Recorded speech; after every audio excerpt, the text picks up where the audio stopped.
Eh bien, bonjour à toutes et bonjour à tous et bienvenue dans cet hebdo de la médiation numéro 9.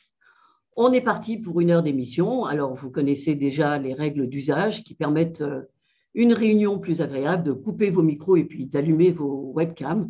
Alors, si vous êtes visible, bien sûr, d'utiliser le chat si vous voulez interagir avec nous ou la petite main qui vous donnera la parole. Alors, aujourd'hui, nous sommes ensemble pour parler de l'utile et de l'agréable dans la relation. Donc, si vous avez l'habitude de nous suivre, vous vous souvenez peut-être que lors de l'hebdo de la médiation numéro 6, que vous pouvez d'ailleurs toujours voir en replay sur la chaîne médiateur.tv, nous avions parlé avec Diana Garni et Sébastien Lallemand de ce qui fait une relation agréable, des éléments de communication qui tendent à apaiser et à renforcer une relation de qualité et qui font qu'au final, cette relation est agréable à vivre. Et pourquoi une relation est agréable à vivre? Parce que dans cette relation, je me sens libre. Alors, je me sens libre de développer mon point de vue sur tel ou tel sujet sans avoir la crainte d'être jugé, moqué, méprisé, rejeté. Libre également parce que je ne pense pas que celui qui partage cette relation avec moi fasse des choses contre moi, qu'il pose des actes pour me nuire ou qu'il pourrait être mal intentionné à mon égard. Et puis libre enfin parce que je ne me sens pas contrainte par ces décisions. Donc il était question dans cette émission de plaisir relationnel. Et aujourd'hui, avec cette thématique, l'utile et l'agréable dans une relation, on va rentrer dans l'univers intime de la relation. D'abord de la relation à soi, en faisant le point sur les éléments qui nous sont utiles et ceux qui nous sont agréables, et dans la relation aux autres, parce qu'au final, ça va contribuer à apporter de la sérénité dans la relation à l'autre, ça va donner l'envie de poursuivre ce projet relationnel. Donc, il y a la relation à soi, la relation à l'autre, et qui, quand elles sont en harmonie et équilibrées, ça génère de la satisfaction. Alors, pour présenter cette thématique de l'utile et de l'agréable dans la relation, je suis accompagnée par deux médiateurs professionnels. Béatrice Versevy. Bonjour Béatrice. Bonjour Annie, bonjour à tous, bienvenue. Voilà, tu es médiateur professionnel depuis 2019 et puis tu es dans le sud de la France à Toulouse. Et Emmanuel Annie. Bonjour Emmanuel. Bonjour Annie, bonjour à tous. Alors, tu es médiateur professionnel également depuis 2019 et toi, tu es à Montpellier. Oui. Alors, je vais vous donner la parole tout à l'heure, mais pour mieux comprendre ce qui va se jouer dans cette thématique, on pourrait faire un pas de côté. Et ça, c'est quelque chose que les médiateurs professionnels aiment bien faire, un pas de côté, parce que ça donne toujours une autre perspective plutôt que de regarder en face comme ça nous l'est souvent proposé. Et du coup, regarder, c'est intitulé dans son versant négatif, c'est-à-dire l'inutile et le désagréable dans une relation. Alors peut-être que présenté comme ça peut vous faire penser à cet apologue qui est attribué à Socrate et que vous connaissez certainement, qu'on appelle les trois tamis ou les trois passoires ou les trois fils, ça dépend comment vous allez le rechercher sur Internet. Jérôme en a parlé d'ailleurs la dernière fois lors de l'hebdo de la médiation sur les fake news. Dans cet apologue, il est question de ce disciple de Socrate qui vient le voir pour lui dire quelque chose au sujet de quelqu'un que Socrate connaît. Et alors qu'il s'apprête à parler, tout de suite, Socrate l'arrête en lui disant « Attends, tu vas me dire quelque chose au sujet de quelqu'un, mais as-tu d'abord fait passer cette information que tu t'apprêtes à exprimer au travers de ces trois tamis ?» Alors, évidemment que non, parce que pour pouvoir le faire, il faut déjà avoir une connaissance de ces trois tamis. Donc, Socrate l'interroge, as-tu vérifié cette information que tu t'apprêtes à diffuser ? Non, on me l'a raconté. D'accord, donc tu ne l'as pas vérifiée. Est-ce que cette information va être agréable ? Non, bien au contraire. Alors, peut-être que cette information va m'être utile. Non, pas vraiment. Donc, en fait, tu veux partager avec moi une information que tu n'as pas vérifiée, qui ne va pas m'être agréable et qui ne va pas m'être utile. Eh bien, tu sais quoi ? Je ne veux pas l'entendre et même je te conseille de l'oublier. Alors, cet apologue est très souvent utilisé dans le développement personnel pour appeler les personnes à vérifier que l'information qu'elles s'apprêtent à exprimer, à diffuser, j'ai envie de dire même à colporter, est-ce que ce ne serait pas de l'ordre du ragot, de la rumeur, ou en tout cas de quelque chose qui va nuire à la relation. Et cette invitation à tourner cette fois sa langue dans sa bouche cette invitation invite à une réflexion.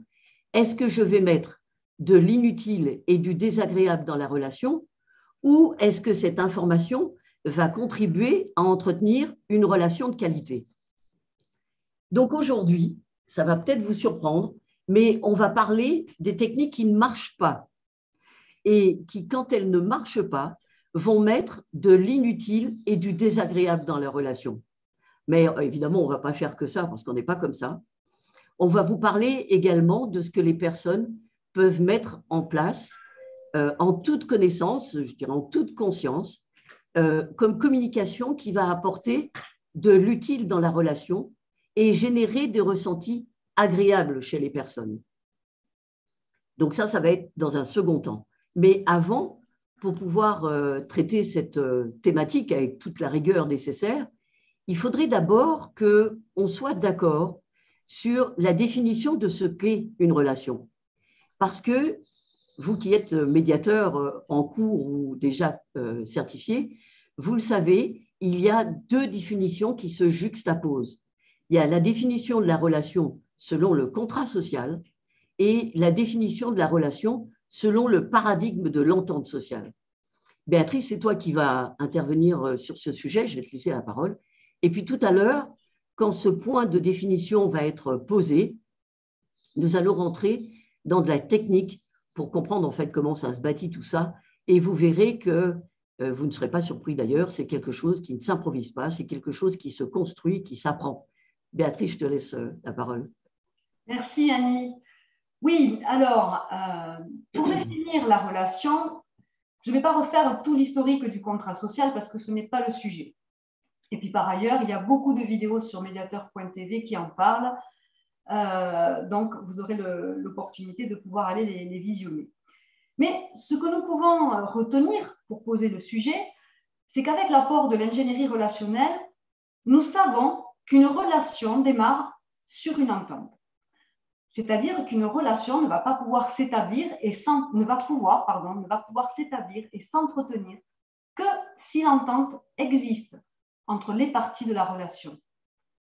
Ça, c'est presque quelque chose que nous expérimentons tous les jours.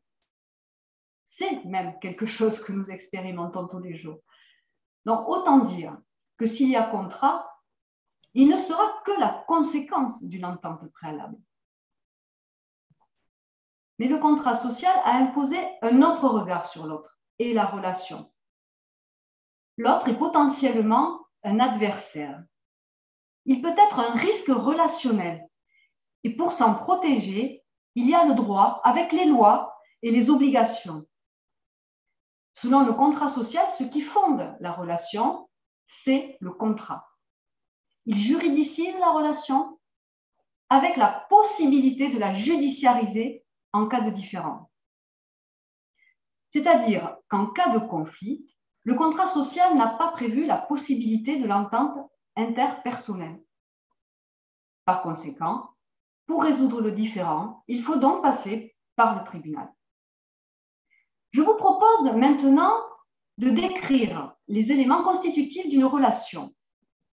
Quel que soit le paradigme utilisé, l'entente sociale ou le contrat social, une relation peut être décrite à travers 3 caractéristiques. On va les qualifier d'invariants, car ces caractéristiques sont applicables à tout type de relation, que ce soit familiale, voisinage, sphère professionnelle ou tout autre contexte. Donc, le premier invariant, c'est l'invariant juridique. Il évoque la nature du lien entre les personnes, que ce soit en couple, en famille, dans l'entreprise, dans le cadre du voisinage, entre associés, et j'en passe. Le deuxième invariant, c'est l'invariant technique. À travers lui, se matérialise le lien relationnel. Il s'agit des enjeux, des intérêts qui sont mesurable, quantifiable, évaluable. Et enfin, le troisième invariant est l'invariant émotionnel. Il traduit la motivation du lien, l'implication émotionnelle des parties, les désirs, les envies, les besoins, les attentes de chacun à être en relation. Maintenant qu'on a précisé ce qu'est une relation à travers ces trois invariants, voyons ensemble comment elle est observée à travers le contrat social. Dans cette approche, seuls deux invariants de la relation sont pris en considération.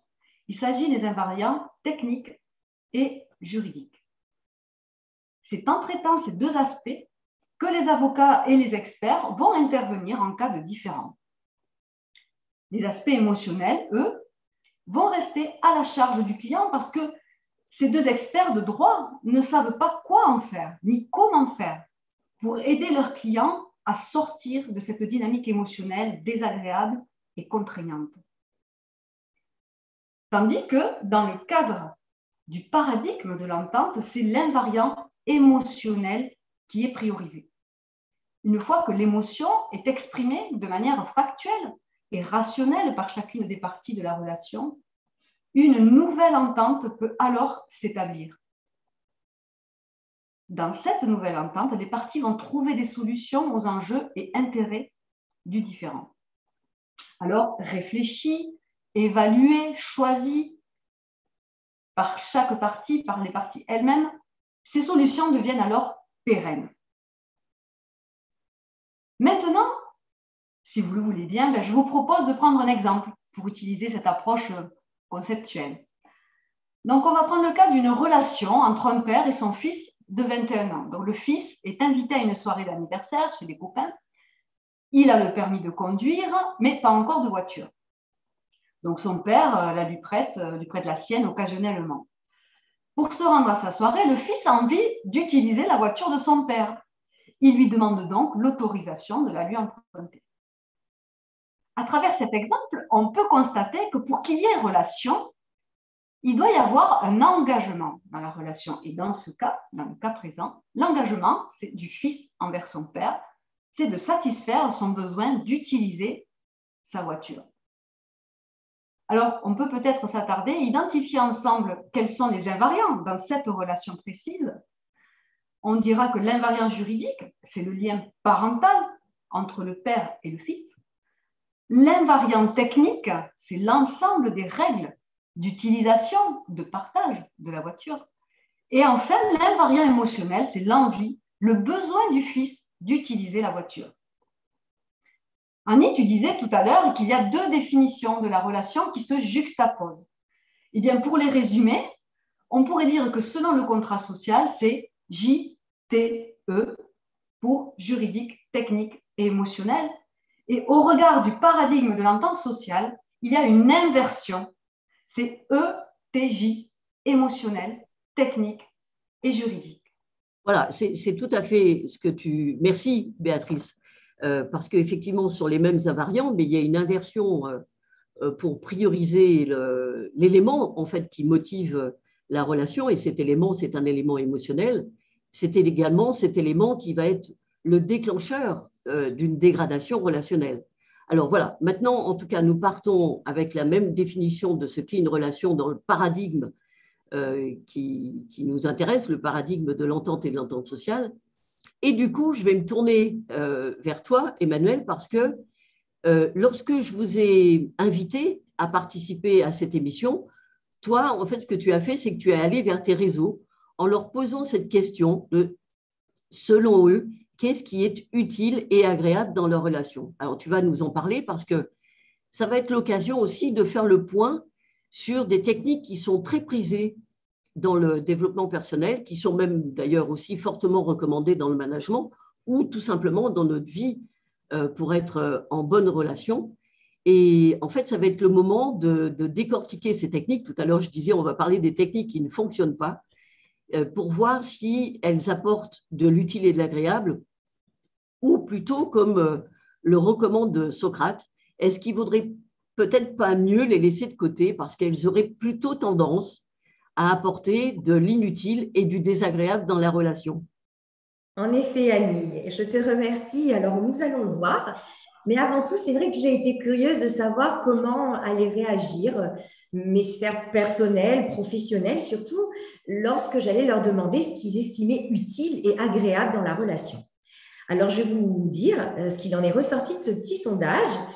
Alors, ils estiment utile dans la relation le fait de respecter les points de vue, avoir des pensées différentes, la bienveillance, avoir l'avis de l'autre, partager ses idées, la communication, l'empathie, la confiance, avoir un but commun, partager des connaissances, travailler sur soi, accepter les différences, bien cerner l'autre, être à l'écoute, gérer ses émotions. Et puis, quand je leur ai demandé ce qu'ils estimaient agréable dans la relation, ils m'ont dit rester humble, l'ouverture d'esprit, les rigolades, les plaisirs, être à l'écoute, partager des activités communes, échanger des regards, être compris, se sentir utile, se sentir bien, à l'aise et épanoui. En fait, deux éléments transparaissent à mon sens. Sans en avoir peut-être conscience, les personnes qui ont été interrogées ont mis en avant un vocabulaire émotionnel. Et nous venons de le dire, cette dimension émotionnelle, nous avons tendance à l'oublier quand on est en conflit notamment, et nous ne la priorisons pas, c'est-à-dire qu'on ne l'accorde pas d'importance. Et nous, médiateurs professionnels, nous nous attardons sur ce « E », l'émotionnel. Ensuite, l'autre élément qui apparaît au travers de ce sondage, c'est une instrumentation au travers d'outils, la bienveillance et l'empathie. Alors, je vous propose de nous attarder là-dessus quelques instants sur ces notions qui sont à la mode et qui, comme l'a dit Annie, sont fortement recommandées quand on veut être un bon communicant. Alors, imaginez par exemple, un collègue vient vous voir après avoir échangé avec son N+1. Il apparaît contrarié. Vous faites preuve d'empathie et vous lui dites « Tu m'as l'air stressé, dis-moi. Si je comprends bien ce que tu me dis, ce que tu me relates, c'est que tu as senti de l'indifférence, tu ne t'es pas senti écouté, car il ne considère jamais tes demandes. J'ai vécu, tu sais, la même chose à mon ancien poste. Tu as raison de ressentir les choses comme cela. » Une autre illustration. Une amie vous appelle et vous parle de sa relation de couple. Vous lui rétorquez avec empathie. J'ai l'impression que tu es découragée en ce moment, voire abattue. Je suis désolée de te voir comme ça. Je suis absolument, vraiment, tu as raison d'être fâchée et triste parce qu'il te fait subir des choses pas très bonnes. Si j'étais à ta place, je serais aussi en colère. Je comprends tellement ce que tu vis. Moi, à ta place, je ne me laisserais pas faire. À travers ces exemples, on peut voir que l'empathie, c'est se mettre à la place de l'autre pour imaginer comment il pense et il peut réagir. C'est ce qu'on appelle en ingénierie relationnelle la confusion identitaire. En fait, la personne se substitue à l'autre et applique son propre référentiel. Mais elle considère dans ce cas, en fait, l'autre comme un alter ego, comme un autre soi-même. Plus généralement, dans la communication, ça se verbalise, on vient de le voir au travers des exemples, mais par des expressions telles que « si je comprends bien »,« je sens que vous », ou « c'est comme moi ou telle personne », ou « si j'étais à ta place ». Dites-moi, pensez-vous que ces réponses soient utiles et agréables dans la relation à soi et à l'autre? Alors voyons, qu'en est-il de la bienveillance? Pour vous parler de la bienveillance, je vais vous raconter une petite histoire vécue par une consoeur médiateur professionnel. Quand elle était jeune enfant, il y avait dans son école primaire une petite fille dont les parents n'avaient pas les moyens de lui donner un goûter tous les jours. Et donc, elle ne mangeait pas à l'heure du goûter avec ses camarades. Le constatant, la directrice a sollicité les autres parents pour que leurs enfants donnent à leur tour, à l'heure du goûter, un petit quelque chose à cette petite fille. On est tous d'accord sur le fait que la directrice a fait preuve de bienveillance, n'est-ce pas? Elle a considéré la situation en faisant preuve de gentillesse. La situation d'inégalité de la petite fille par rapport à ses camarades, en fait, mettait la directrice en disharmonie avec son propre référentiel de justice. Pour rééquilibrer cette harmonie en elle-même et rétablir l'injustice qu'elle a ressentie, elle a proposé sa solution. Mais sans se préoccuper de comment ça se serait vécu. Ça serait vécu par la petite fille. En fait, la directrice était dans son propre référentiel. Elle n'avait pas pensé à la manière dont la petite fille allait accueillir son initiative. On peut tout à fait imaginer que la petite fille allait se sentir humiliée. D'ailleurs, c'est peut-être la raison pour laquelle cette petite fille, figurez-vous, n'avait jamais faim à l'heure du goûter. Dans ce cas, en fait, nous voyons bien que la bienveillance a apporté de l'inutile et du désagréable dans la relation. En fait, la bienveillance, c'est une posture dans laquelle il n'y a pas de communication avec l'autre, puisque je ne fais qu'appliquer mon propre référentiel. Donc, on voit au travers de ces exemples et de cette analyse ce qui peut être inutile et désagréable dans la relation. Même si je vous l'accorde, il y a une intention louable derrière. Mais comment faire pour être utile et agréable dans la relation à l'autre? Nous, médiateurs professionnels, nous veillons à ne pas utiliser ces vocabulaires émotionnels dans notre communication, même si nous accordons de l'importance à ce « eux » dont a parlé Béatrice, à cette émotion. Nous allons vers un langage plus rationnel. Nous optons en fait pour un langage en altérité. Le référentiel n'est plus le nôtre, mais celui de l'interlocuteur à qui l'on s'adresse. On le reconnaît comme autre, différent de nous-mêmes et non pas comme un alter ego. Et bien sûr, il ne s'agit donc pas de nous mettre à la place de l'autre au travers de notre communication.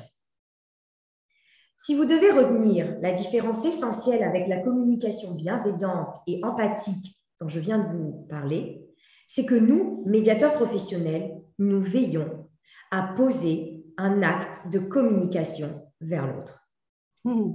Oui, c'est ça. C'est tout à fait ça, Emmanuel. D'ailleurs, tu as déjà fait la transition en fait vers l'instrumentation de l'ingénierie relationnelle. Mais on voit bien à travers ton intervention que ces techniques en fait qui sont proposées pour améliorer la communication interpersonnelle ne sont en réalité pas très performantes parce que tu l'as dit, elles ne tiennent pas compte de l'autre. Et comme tu l'as dit, que ce soit l'empathie ou la bienveillance, il s'agit de postures ou de techniques qui mettent le locuteur au centre de la communication et qui le mettent aussi en attente, en retour de cette compassion, en attente de satisfaction. Et quand ce n'est pas le cas, quand la personne qui a bénéficié de cette bienveillance n'a pas l'attitude qu'on peut attendre, alors elle va être qualifiée de rebelle, d'ingrate ou de quelqu'un qui ne mérite pas l'attention qu'on a pu lui accorder. Et en fait, très vite, la relation peut se dégrader et va être dans ce qui va devenir le désagréable dans la relation et qui ne va pas être utile.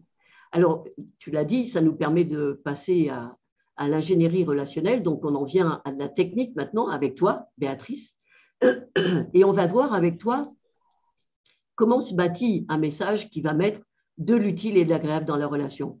Alors, ce que je voudrais dire avant, c'est comme tu vas prendre le temps de détailler la structure de ces messages, ça peut sembler scolaire en un premier temps, parce que c'est vrai que c'est un changement dans la façon de dire les choses, c'est aussi un changement de posture, puisqu'on change de référentiel. Je vais passer dans une posture en altérité, mais vous verrez qu'avec le temps et l'expérience, vous verrez que ces messages sont très efficaces en fait, pour entretenir une relation agréable avec soi et avec les autres. Voilà. Alors, Béatrice, toi, tu vas parler de faits, de conséquences et de ressentis. Oui, exactement. Merci, Annie.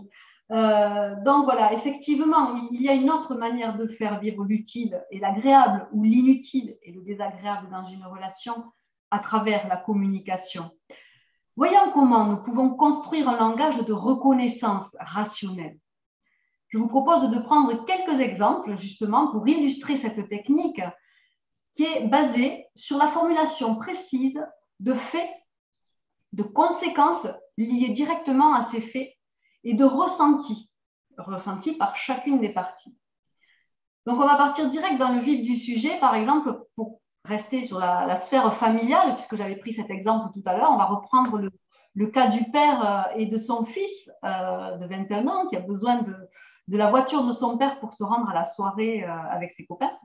On va voir comment ils vont pouvoir échanger tous les deux, et dans le langage habituel et dans le langage rationnel de la médiation professionnelle. Donc, on va dire que de manière habituelle, le fils pourrait dire à son père, en restant dans une version polie, Papa, j'ai besoin de la voiture ce soir, tu me la passes, s'il te plaît?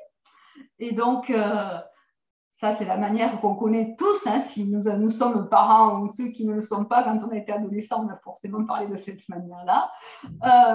En langage FCR, comme on dit, fait, conséquence, ressenti, voilà comment ça pourrait se dire. Papa, ce soir, j'ai une soirée pour fêter les 21 ans de Julien. Il faut y être à 20 h.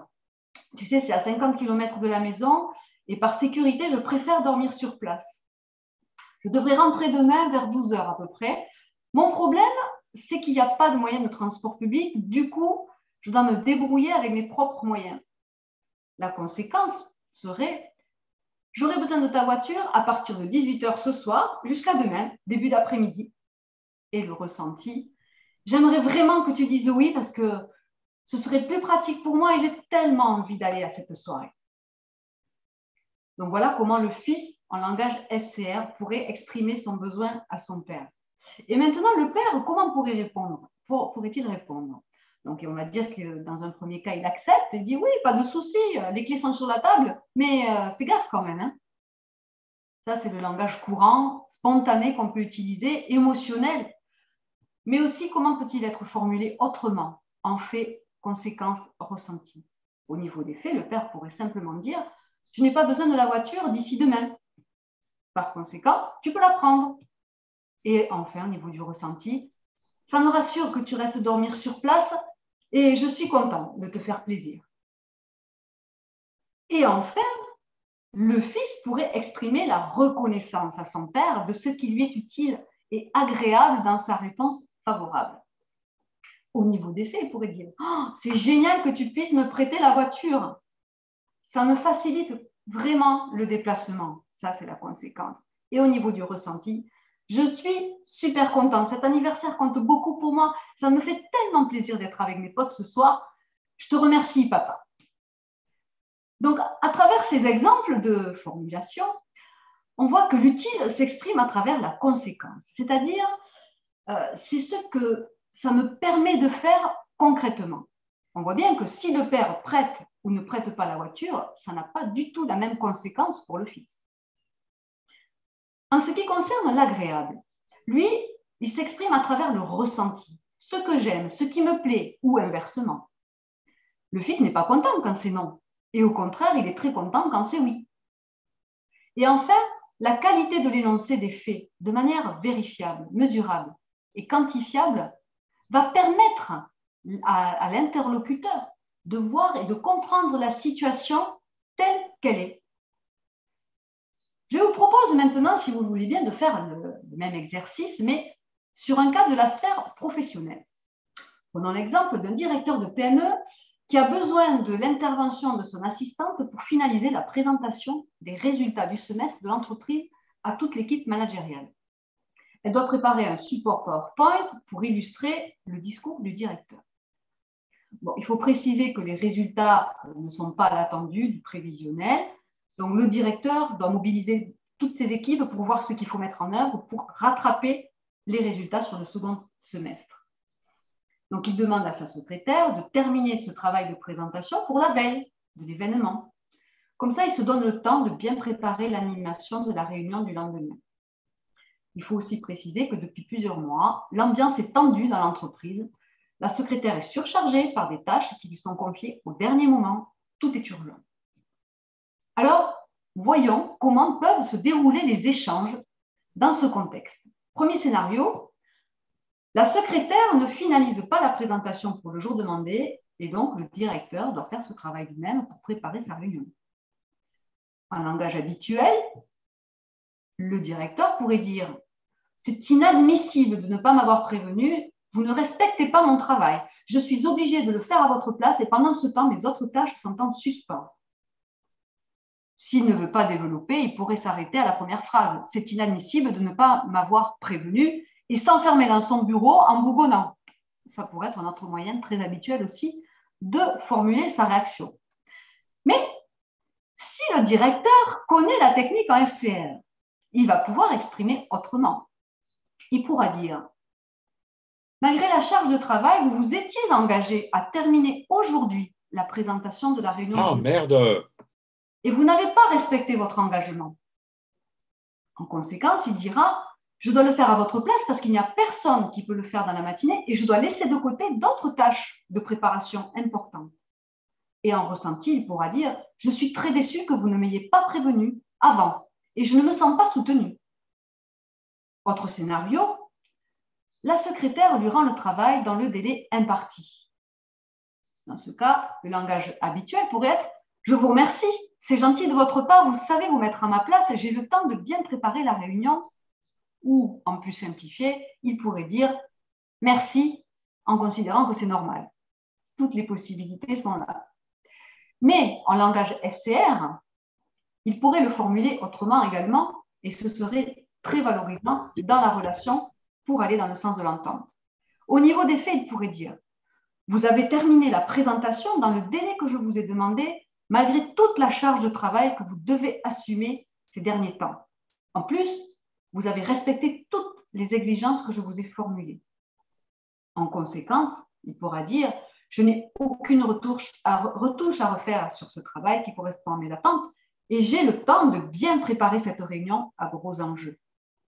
Et en ressenti, je vous suis reconnaissant de votre efficacité et de votre implication dans ce travail. Je me sens vraiment soutenue et ça m'aide beaucoup à traverser cette période difficile.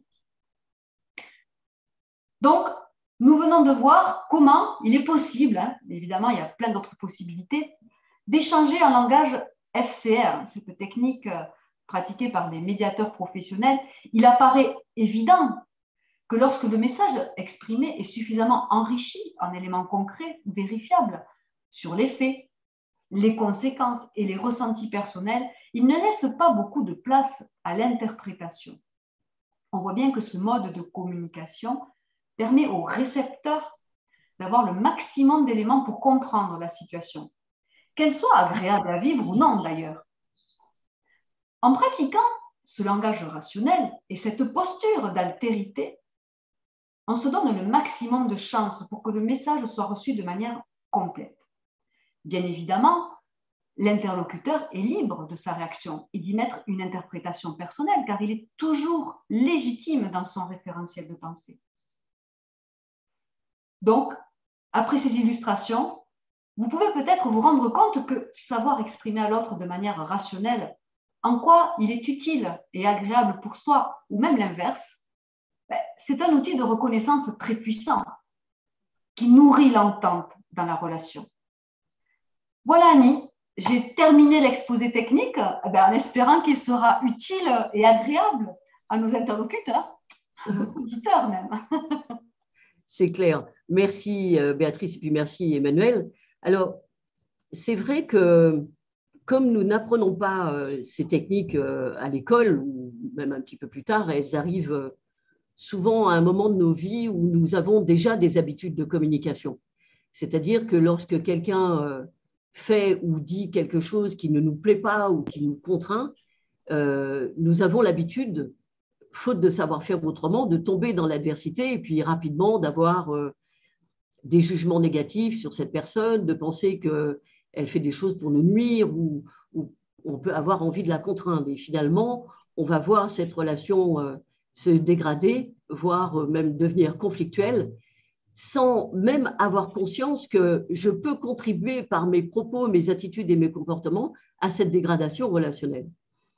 Alors, s'interroger comme le propose Socrate avec les trois tamis, je dirais que c'est déjà une étape, une première étape, une étape de prise de conscience, mais ça ne suffit pas parce que ça ne nous outille pas. Et pouvoir ou savoir dire à quelqu'un que ce qu'il fait ou ce qu'il dit me contraint, m'empêche de faire, c'est déjà commencer à mettre en place un acte de communication qui participe à remettre de l'utile et de l'agréable dans la relation. Donc, apprendre les techniques de l'ingénierie relationnelle, apprendre à changer de posture, se donner le temps pour les expérimenter, c'est mettre en toute conscience de la qualité dans ses relations. C'est se dire que je suis l'acteur, je suis l'actrice de la communication que je mets en place dans mes relations.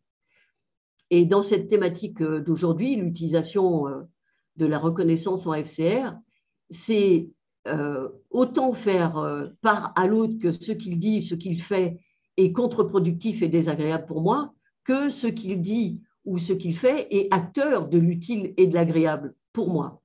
Voilà, tout ça, ça participe à mettre du sens dans notre existence, à cultiver ce qui donne le plaisir, en fait, d'être ensemble, de partager des projets dans l'entente. Alors, ce sont les médiateurs professionnels qui enseignent ces techniques en même temps qu'ils promeuvent ce paradigme de l'entente et de l'entente sociale. Alors là, je vais me tourner vers Jean-Louis parce qu'en fait, je vois on a bouclé l'affaire assez rapidement. Et peut-être que Jean-Louis, je ne te vois pas à l'écran là. Oui, c'est un entraînement. Je vois un commentaire de Lydie. C'est un entraînement au quotidien, absolument. Tout à fait. C'est un changement dans ce que je disais tout à l'heure, dans la façon de dire, dans les représentations aussi. C'est vrai qu'au début, ce n'est pas facile parce que si vous êtes en formation actuellement ou si vous êtes déjà médiateur, vous vous en souvenez, c'est une formation qui est exigeante et ça passe par des moments de doute où on se dit, mais bon sang, est-ce que je vais y arriver? Oui, bien sûr. Avec un entraînement régulier, on y arrive et puis on a le plaisir rapide en fait du changement dans les relations, c'est-à-dire que les relations se pacifient, s'apaisent et ça devient du plaisir. Alors, Jean-Louis, si tu veux bien mettre le son et nous dire quelque chose qui nous permettra de conclure joliment en mettant évidemment de l'utile et de l'agréable comme tu sais le faire. Oui, merci Annie. C'est vrai que le premier outil auquel on peut penser et qui est beaucoup plus simple que ce que pense Valérie Pasquale qui a fait un commentaire sur la discussion commune et qui dit que finalement le langage FCR serait plus long parce qu'il nécessiterait une réflexion. Et nous sommes souvent dans une relation avec un sentiment d'urgence pour répondre aux personnes, pour répondre aux autres. Tu m'as dit ça, je vais te répondre, tu vas voir, je vais te retoquer. Ou alors, je vais te complimenter. Alors, est-ce que si je suis dans une relation apaisée, la première chose qui vient, c'est un propos jugeant de compliment. D'ailleurs, ça s'appelait le compliment antérieurement. Maintenant, on parle de reconnaissance. Alors, je dirais que pour qu'une organisation vive bien, il faut savoir voir ce qui est utile dans une relation et ce qui est agréable. On voit bien qu'aujourd'hui, on a des préoccupations fortes de faire en sorte qu'il y ait de l'agréable dans les relations, puisqu'on se dit, mais comment la QVT, la qualité de vie au travail, c'est-à-dire qu'en fait, on se préoccupe de quelque chose qui n'était pas une préoccupation il y a 25 ans. Je me souviens quand j'avais proposé qu'on fasse, dans le cadre de l'AFNOR, une recherche sur la qualité relationnelle. On était en 1987 et il y avait la réflexion sur la norme ISO 9001. J'ai déjà cité cet exemple. La réflexion sur la norme ISO 9001 consistait à se dire on va faire en sorte de se préoccuper de la qualité des produits et des services. Mais moi, je disais qu'en fait, la première préoccupation qu'il fallait avoir, c'était la préoccupation de la manière dont les gens vivaient à l'intérieur des entreprises. Que si on produit quelque chose de super beau dans des conditions où le personnel est méprisé, ce qui est beau est taché de sang, est taché de souffrance. Donc, est-ce que c'est un plaisir d'avoir un objet marqué par cette souffrance? Je me souviens dans le livre de Martin Eden, Jack London, un jour va chez la personne par laquelle il a été séduit hein, Ruth. Je ne sais pas si vous avez lu l'ouvrage de Jack London, Martin Eden. Et il va chez Ruth et puis il dit, mais tout ça, toute la richesse que vous avez, elle est maculée du sang de mes semblables. Alors lui, c'est un ouvrier, c'est un marin, hein, et elle, c'est une fille, une héritière de grande bourgeoisie. Donc il dit, regarde, est-ce que ça peut être agréable de regarder ça? Est-ce que ça peut être, alors c'est utile pour se faire plaisir, d'accord, il y a de l'agrément pour vous, mais en réalité, est-ce que c'est vraiment agréable? Donc, la préoccupation, elle est récente, dis-je, que de se dire comment on va faire pour améliorer les relations humaines. Hein, je veux dire, en 87, par exemple, je me suis fait virer de la commission de l'AFNOR qui m'ont dit, mais la relation ne peut pas être normée. Oui, c'est vrai. C'est vrai qu'on ne peut pas normer la relation, c'est-à-dire est-ce que lui, il pratique bien la qualité relationnelle? Est-ce que lui pratique bien ou elle pratique bien la reconnaissance? Hein? Est-ce qu'il ne fait pas trop de surenchère?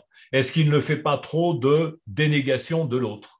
Est-ce qu'il est opportun dans ça? On pourrait faire des grilles. D'ailleurs, je suis sûr qu'il y a des psychosociologues qui s'empareraient du sujet et puis qui feraient des grilles pour pouvoir vérifier si la personne qui manage pratique bien ça. Ça serait odieux. Hein, moi, j'ai vu des personnes qui m'ont proposé de faire ce genre de travail parce qu'ils ont dit, mais elle est super, ton approche. Mais il faudrait pouvoir normer ça encore plus. Mais non, c'est quelque chose qui ne va pas pouvoir se normer. C'est quelque chose qui va rentrer dans les relations, dans la qualité de la relation et dans le plaisir que l'on a. Et ça n'exclut pas le fait de se mettre en colère. Ça n'exclut pas de pouvoir envoyer paître quelqu'un. Ça n'exclut pas de pouvoir même l'insulter. Et pourquoi pas? Mais il y a quelque chose qui est essentiel. C'est de savoir aussi pratiquer la qualité relationnelle. Parce que le désagrément des relations, bien sûr que ça existe, bien sûr qu'on a le droit de l'exprimer, de cette spontanéité guerrière qu'on peut avoir, jusqu'à se retenir, d'aller jusqu'à l'acte guerrier. Et pour ça, il faut pouvoir avoir eu l'éducation, l'instruction, de savoir comment on fait la reconnaissance. Parce que pour l'instant, c'est vrai que ça fait défaut. Et plus on aura l'éducation et l'instruction, parce que ce sont deux choses. Pour pouvoir avoir une bonne éducation, il faut avoir reçu la bonne instruction en matière de qualité relationnelle. On voit bien qu'il y a un gros problème aujourd'hui, que tous les gens qui managent la gouvernance ont un gros problème d'instruction et d'éducation dans cette matière.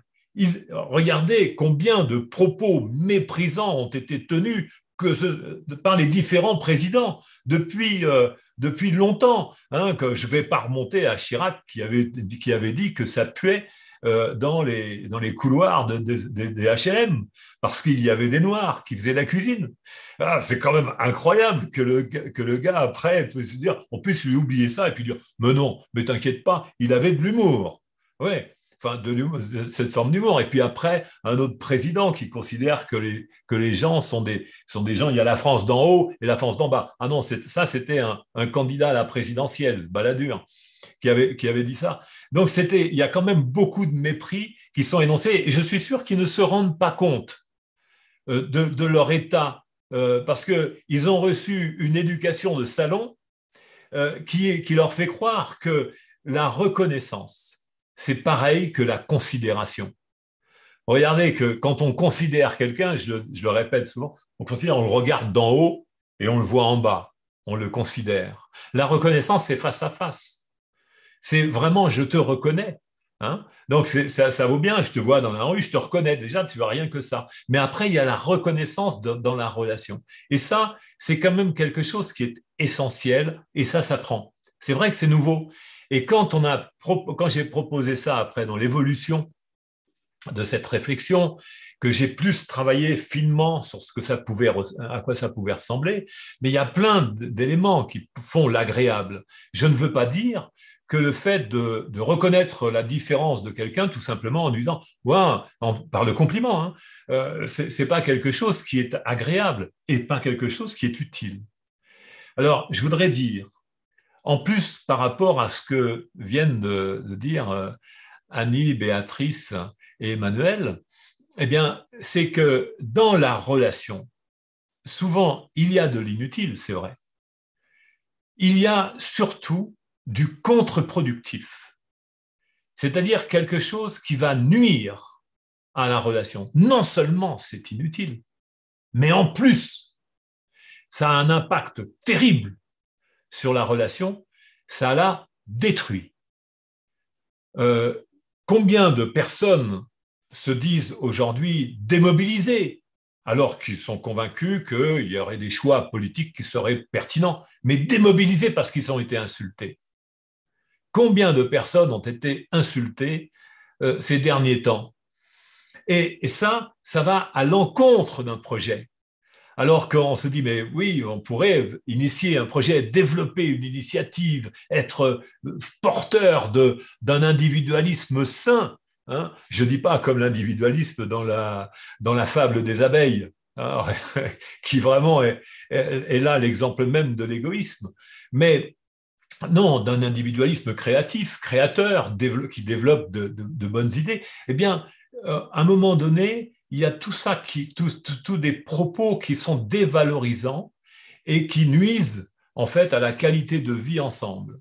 Donc, dans le management, je dirais les managers en premier, parce que on peut citer les médiateurs professionnels, les outils des médiateurs professionnels, mais là, moi, je m'adresserais surtout à tous ceux qui font du management, à tous ceux qui font de la gouvernance, de pouvoir vraiment s'intéresser à ce qui est utile dans la vie des gens et surtout c'est ce qui est agréable. Mais sachez une chose, c'est qu'on ne se nourrit pas seulement de l'agréable, on se nourrit de l'utile.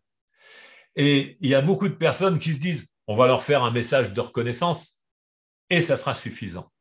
Non, c'est pas suffisant.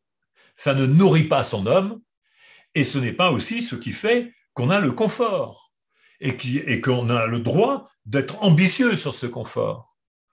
Mais aussi, c'est le côté de cet agréable. Et ça va ensemble.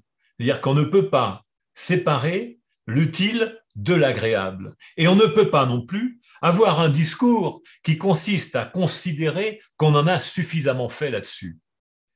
On n'en a jamais suffisamment fait. Il y a beaucoup de personnes qui partent blessées parce qu'elles se retrouvent frustrées par rapport à une reconnaissance suffisante. C'est quelque chose qui est quotidien et qui nécessite une certaine audace par rapport à notre éducation. Hein? Combien c'est difficile de dire à quelqu'un qu'on connaît depuis longtemps, un conjoint, que souvent, je l'ai bien dit, on a envie d'écrire en 2 mots.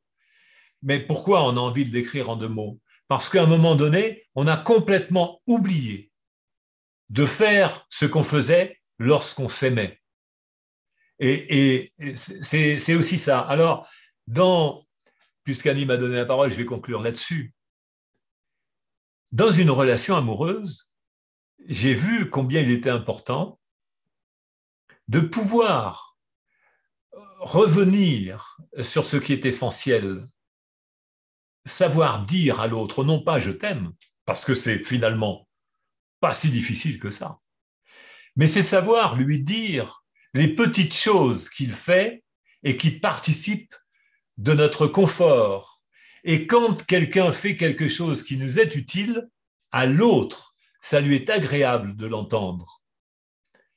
Donc, voyez, il y a une interrelation entre ce que moi, je considère comme utile et que l'autre fait, et lui, ça lui sera agréable d'entendre que je l'ai bien remarqué qu'il a fait quelque chose d'utile pour moi. Donc, ça montre bien l'interaction qu'il y a entre l'utile et l'agréable. Et cette même interaction existe dans le contre-productif et le désagréable. Et sachez un truc, c'est que dans le contre-productif et le désagréable, les conséquences, elles sont de la destruction de la relation. Mais ne pas faire quelque chose qui est contre-productif et désagréable, ce n'est pas suffisant. Il y a des gens qui se satisfont de ne pas faire.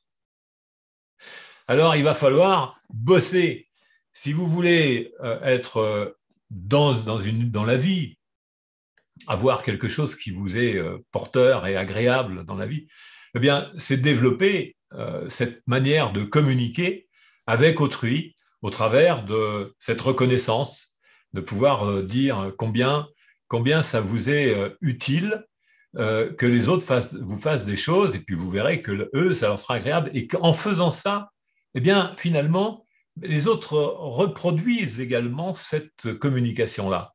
Ils apprennent par votre expérience.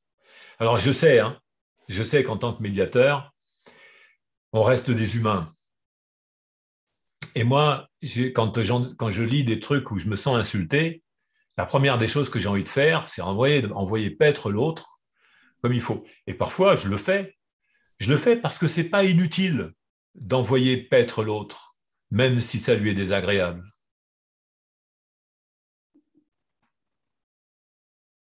Ok, merci.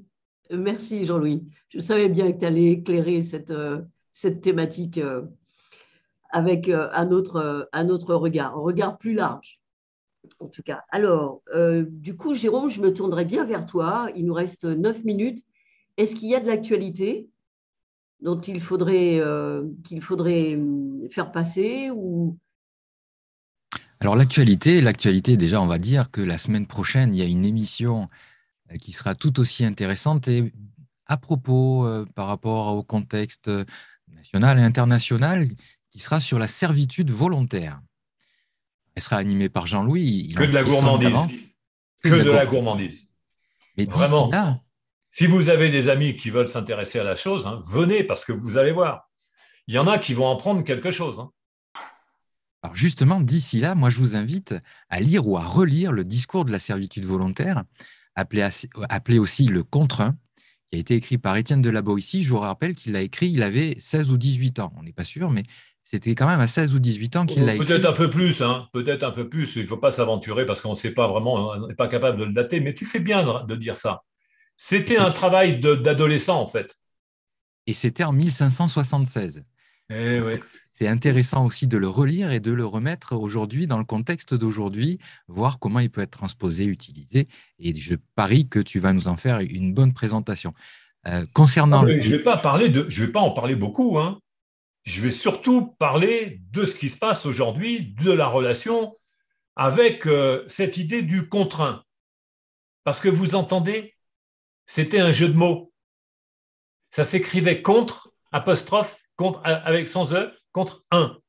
C'était un jeu de mots. Et ça voulait dire contre soi-même ou contre un seul.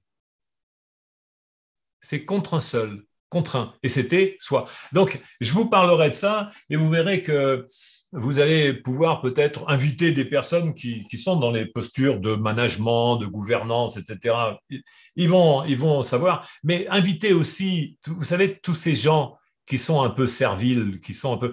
Ça pourrait leur permettre de mieux comprendre pourquoi, en quoi c'est utile, finalement, d'être servile. Oui, alors, et puis alors, j'y vais. On est dans un contexte, ça n'a échappé à personne, un contexte préélectoral. Donc, il y a des thématiques qui ont été posées dans notre calendrier pour coller à l'actualité nationale. Donc, effectivement, ça commence à la semaine prochaine. D'ailleurs, je me demande si ça n'a pas commencé déjà la semaine dernière avec les fake news. Je pense que quand on avait posé ces thématiques-là, on avait pensé aux élections. Mais il va y avoir d'autres thématiques, alors qui ne sont pas toutes forcément affichées, mais donc la servitude volontaire, la gouvernance, ça sera le 30 mars, animé également par Jean-Louis. Alors, le changement, bon, on verra bien si c'est un changement dans la continuité ou un changement qui va nous étonner. Ça sera le 6 avril avec Jean Bruno. Il y a penser ou réfléchir aussi. Ça sera une thématique que j'animerai le 13 avril. Et puis, comment décider, etc. Et puis là, je crois bien qu'on aura déjà dépassé la date fatidique des élections. Voilà, en tout cas, ce sont des thématiques. Alors, l'objectif, ce n'est pas de vous dire pour qui ou contre qui il faut voter, mais d'accompagner une réflexion qui pourrait vous amener justement à faire un choix, le meilleur. Ou alors, et l'idée non plus, c'est même pas de vous dire d'aller voter. Parce que quand Annie dit l'idée, ça serait peut-être de ne pas vous dire pour qui ou contre qui, mais même voter. Même voter. Est-ce que c'est vraiment le choix pertinent? Moi, je ne suis pas sûr.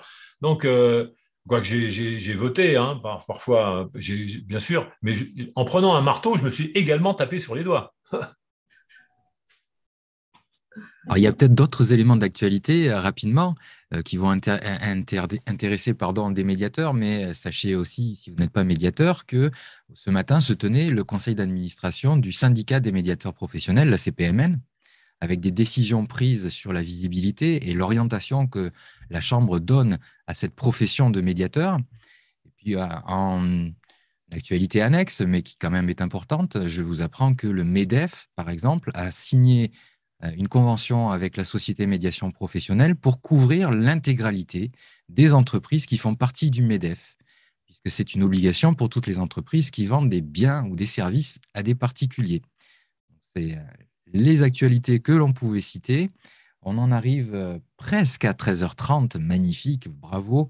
Merci à toutes et à tous. En tout cas, moi, l'émission, elle m'a été utile et très, très agréable. Eh bien, merci Jérôme. Merci à Béatrice et à Emmanuel pour avoir animé cette émission qui, moi aussi, je le souhaite, hein, qu'elle vous soit utile et agréable. En tout cas, c'est ce que je vous souhaite dans vos relations. Et puis, eh bien, on se retrouve la semaine prochaine. Et Annie? Oui. Et moi? Et oh Ouais. Et moi? Ah là là là là, je te dis vraiment. Hein. Et merci à toi, Jean-Louis, vraiment. Ah, quand même. Oui, parce que ça a été. Alors d'abord, ça a été utile parce qu'effectivement, on avait terminé cette émission un petit peu trop tôt et agréable par les propos que tu as pu nous communiquer. Merci, Jean-Louis. Merci, Jérôme, à la technique. Et puis à vous tous, je vous dis à la semaine prochaine. À la semaine prochaine. Au revoir. Au revoir. Voilà.